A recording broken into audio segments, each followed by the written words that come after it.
Recruiting somebody for your team or for your business is one of the most critical decisions you make as a manager, whether you work for yourself or whether you work for a large corporate. Get that decision right and you will reap the benefits, but get it wrong and you will live with the consequences for a long time. So here are 10 steps to help you recruit the right person for your business. And they come from my online Udemy for Business course, Recruitment Interviewing Made Easy. Check below and you'll find a link to get it at the cheapest possible price. So let's work through those 10 steps. Number 1, understand the job you're offering. Now that might seem really obvious, but you'll be amazed how often that isn't the case. So get to know the day-to-day details, what the person needs to do, what the projects they work on are, what their priorities are, and understand the job thoroughly. It is the underpinning of the whole rest of the process. Step 2, create a person specification.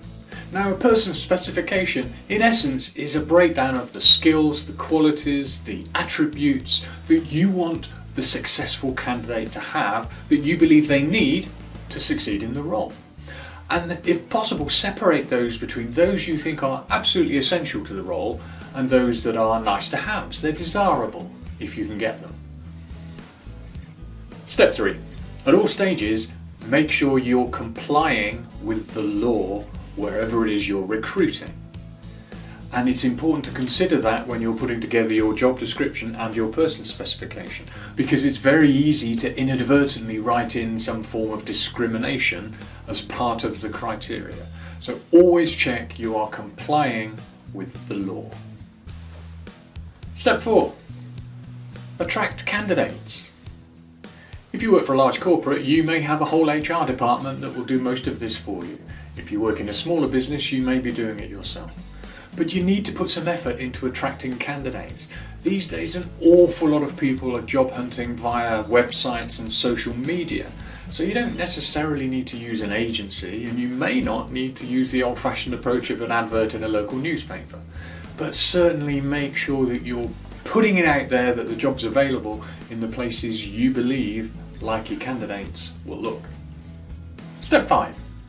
Once you've got loads of people applying for your job, you have to shortlist those that you want to interview. And this can be a real challenge. In fact, it's where one of the most common errors in the recruitment process can happen. So as my tip, compare application to specification. Application to specification. Identify your criteria and work through the applications and decide who you think matches what you're looking for. Avoid comparing person to person, because that moves you into storytelling mode and you'll be amazed how quickly what you have made up in your mind will become a fact when you start interviewing. So always compare person to specification when you're shortlisting and be ruthless. Step 6, know the structure of your interview. Now, I'm not a huge fan of structure, but it's important to have one. Far too many people are overstructured in their interviews. They have pre-prepared lists of questions that they ask regardless. So it's important to have a clear concept in your mind. It's important you have a start, a middle and an end to the interview process. So you settle people down, you gather the evidence, and then finally you do a little bit of a sales pitch to let them know why you're a good organisation to work for. But beyond that, you need to base your structure around your criteria and the topics that you feel you can gather the best evidence from the person's CV or application. So have a structure, know what your structure is, but be flexible around that to focus on evidence collecting opportunities. Step 7, perfect your questioning technique. Questioning technique is the engine room of the recruitment process. I would argue it's the engine room of the whole communication process. People are generally not brilliant at asking questions.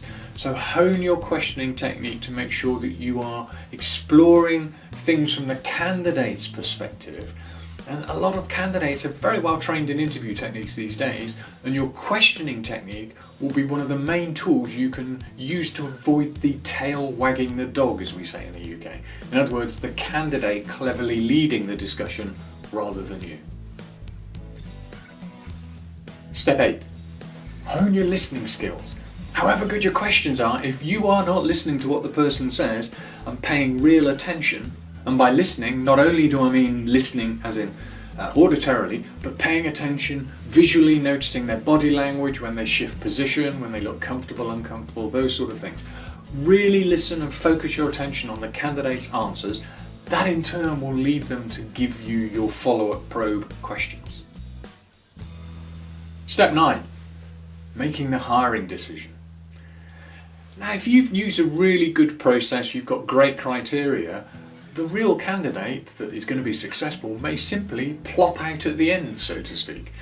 You may not have to make a major choice, or you may determine nobody is suitable, and that's really important. But again, always make sure you are comparing your evidence candidate to specification,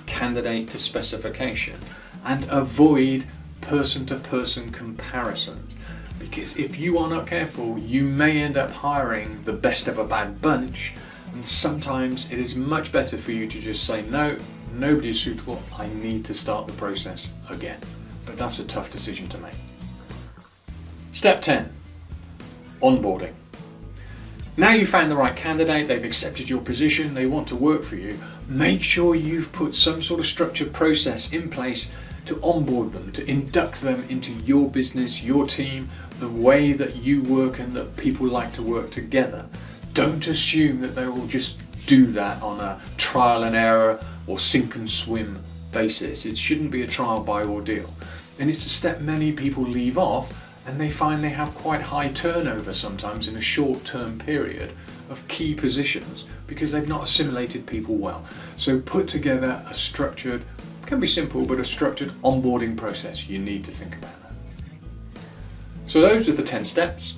If you want to look in much more detail around those steps and more, then again, I remind you below you will find a link to my course on Udemy and Udemy for Business, Recruitment Interviewing Made Easy, and you can get it for the cheapest possible price all the time. Thanks for looking.